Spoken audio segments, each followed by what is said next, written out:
Hey, Bulls Nation, it's your girl Queen Chill Mode. I hope your weekend is going great. I just wanted to drop this quick video and discuss what was of the Summer League of our Chicago Bulls in a quick review video. In this one, I'll be discussing a few players who actually made their mark on our Summer League team this past summer. And I'll get it started with Antonio Blakeney. Now, Antonio Blakeney came to the Chicago Bulls as an undrafted rookie out of LSU, as he was a part of our last year's Summer League team. He played pretty well on that Summer League team and was able to parlay the success into a two-way contract with the Chicago Bulls, in which he ultimately ended up winning G League Rookie of the Year honors.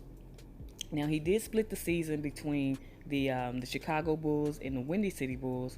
After getting a call-up, he actually played in 19 games for the Chicago Bulls, in which he was able to showcase his scoring ability, in which he averaged 7 points. Left a little bit to be desired in terms of his shooting. Only shot 37% overall from the field, 28% from three-point range, and was pretty solid from the free throw line, shooting 76% from the field. So going into this year's Summer League, there were a few goals that Antonio Blakeney probably had in mind, and one of many was secure an NBA deal and solidify his role in the regular rotation. And congratulations to Antonio. This past Wednesday, he signed a 2-year deal with our Chicago Bulls. So congratulations to this young man. His hard work indeed is paying off. But throughout Summer League play, he was able to showcase the versatility of his scoring, whether it be scoring out of pick and roll opportunities, be it on pull-up jumpers, shots into the paint at the rim, pulling up in transition for three-pointers, or just getting out in transition all together, or even just driving to the basket. He was very, very versatile with how he scored this past Summer League. And also on full display was his microwave ability to score, and that this kid scores in bunches. And another aspect of his game that we got a chance to take a look at was his ability to be a combo guard, as he did show that he's highly capable of playing both on as well as off the ball. Now, he ended up playing in all 5 games that the Chicago Bulls played in during Summer League, and an average 21 points a game, dished out 2 assists, pulled down 4 rebounds a game, all the while shooting 40% from the field, 32% from three-point range, and 80% from the free throw line. Now, that wasn't a huge improvement in terms of his shooting from what he did in the regular season, but it was improvement nevertheless, and that's really what's important.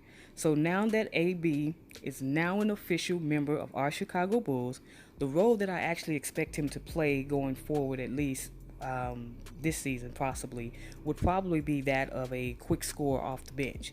Given his ability to score in bunches and score in a hurry, I definitely look for the Bulls to use him as a spark plug off the bench. So the next step for AB is probably going to be securing a spot in the regular rotation. And with his work ethic, it's just a matter of time before something like that happens for him. Now, I'm not exactly sure how they're going to use him, whether they'll look to bring him off the bench as a point guard playing behind Don or Cameron, or as a 2-guard playing behind Zach and Chandler Hutchison. Speaking of Chandler Hutchison, the Bulls drafted Hutch, the 22nd pick in this year's June draft. Now, one of the reasons the Bulls brass was so high on Hutch, so much so that they promised him that if he was available with the 22nd pick, he would indeed be the selection, was that he possesses the ability to play multiple positions as well as guard multiple positions. Now, Summer League play for rookies in general is usually a time for a player to start to get accustomed to the team's playbook. It gives the coaches an opportunity to experience with the player, putting them in different situations within the lineup to kind of figure out best how to utilize that player as well as bring the best out of them. And it can also be a time for rookies to actually gain confidence heading into training camp, amongst a host of other reasons. Well, Hutch, in my opinion, showcased his versatility throughout Summer League play on both the offensive and the defensive end. He displayed the ability to drive to the basket for scoring opportunities, and in some occasions getting to the free throw line because of his aggression going to the rim. He also showed that he can initiate offense and play well in the pick and roll as a ball handler, and his ability to be a great playmaker as well. Moving on to his shooting, he was pretty inconsistent when it came to shooting. He actually shot better from 3-point range at 50% than he did overall from the field, as he only shot 40% from the field. And at times he did struggle to finish on drives to the basket. During the 5 games in which Hutch played during the Summer League, he averaged 11 points, 7 rebounds, and 3 assists. Now, despite struggling from the field, he did impress me as a playmaker and a passer. He made smart plays, excellent reads, and was on the money with his passes. He seemed to build a pretty good rapport with Wendell Carter Jr. in pick and roll situations as well. And also on display for Hutch that I saw was his ability to rebound. He was solid on the rebound on the defensive boards, even showed off his ability to get the rebound and just push the pace in transition, so much so that there were a few plays in which he was literally a one-man fast break. Overall, Chandler showed a variety of ways in which he's capable of scoring. He definitely displayed his outstanding playmaking ability and defensive versatility. So from the looks of what I've seen so far from what Chandler Hutchison has to offer, I think the Bulls may have found another solid player in that mid to late round of the draft. As far as what my expectations are of Chandler Hutchison this year, it's just to continue to improve his shooting and his ability to finish at the rim. I'm not sure if he's going to be a regular rotation player. I guess that all depends on how he continues to improve as training camp ends. Now, many members of Bulls Nation were not pleased on draft night when the front office elected to draft Wendell Carter Jr. ahead of Michael Porter Jr. But hopefully, with the brilliance that was on display by this young man this past Summer League, many minds and doubts were eased. Thought to be one of the safest picks in this year's draft, Wendell Carter Jr. opened many eyes during Summer League, showcasing areas of his game that he didn't get an opportunity to show while playing at Duke. He was able to display more of his offensive abilities. His low post, low block game is that to me of a seasoned veteran. From his ability, to post up on either block, the post moves that he possessed, such as up and unders and fadeaways. I mean, he was looking pretty good out there in the low block.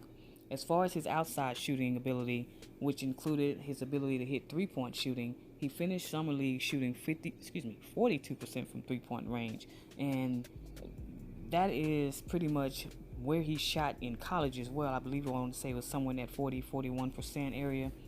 So he continued to be steady in that area of his game. Now, out of the pick and roll is where he showcased a lot of his abilities as well, from shooting outside, be it in pick and pop situations. He was consistently able to hit that 15 to 18 foot jumper, and on roll opportunities out of the pick and roll, he was able to get layups and dunks at the rim. Now, even without the ball, however, Wendell Carter Jr. showed that he can still be an effective player, setting solid screens that were actually hard and effective, opened up opportunities for the guards to get to the rim, like Antonio Blakeney and even Chandler Hutchison on some occasions, as well as showcasing his ability to keep the offensive flowing with smart passes. Now, however, the area of Wendell Carter Jr. game that I personally was impressed with the most was on the defensive end. His defense versatility was on full display throughout Summer League. From his excellent help defense, pretty much being in the right place at the right time, regarding defensive rotations that allowed him to pretty much disrupt a play or even just make a full-on block on the play, I was highly impressed with what he did. What I admired the most about his defense, however, was that going into this year's draft, one of the areas of concern about Wendell Carter Jr. defensively was his lack of lateral quickness and situations where he would actually end up on switch outs and pick and rolls on the defensive end. He pretty much got torched quite a bit at Duke when he would end up being the big man guarding the guard, and they would just literally blow by him for whatever, scores of their own or shots out to their teammates.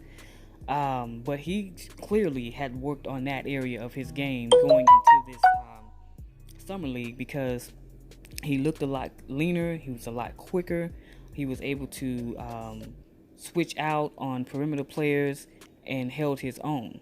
Now, with his newfound lateral quickness, that's definitely going to come in handy for when the regular season starts and the guard competition is a heck of a lot better, I should say, than what he faced in Summer League play. Now, Wendell finished up Summer League averaging 14 points, 9 rebounds, 2 blocks a game, shooting 55% from the field, as I said earlier, 42% from three-point range, and was named to the Summer League All-NBA first team. Now, Wendell Carter Jr.'s future looks extremely bright. Here's hoping that the outstanding play will translate into the regular season and beyond, and we have found a diamond in the rough in this young man, because he definitely looked like someone who is going to make an impact on this team at this year, be it defensively, offensively, or just his game overall. Again, as always, thank you so much for checking out the channel. God bless you all. Have a great weekend.